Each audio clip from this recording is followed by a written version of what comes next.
Alright guys, a quick one. Here, I'll detail how to lock screen time settings on iPhone.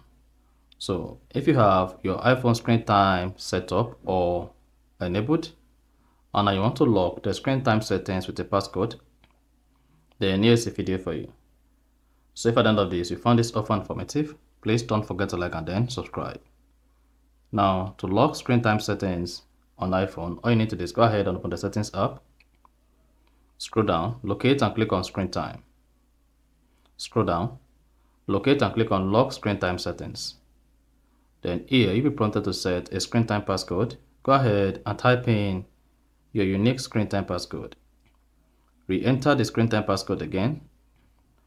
Now you'll be prompted to type in your Apple ID account. So just come here, confirm your Apple ID account.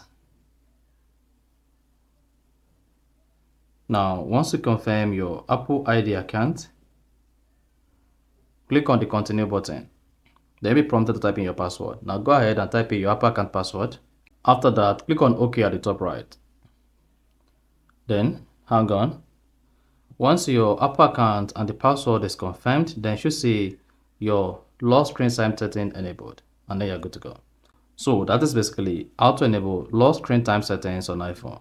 So if you found this offer informative, please don't forget to like and then subscribe.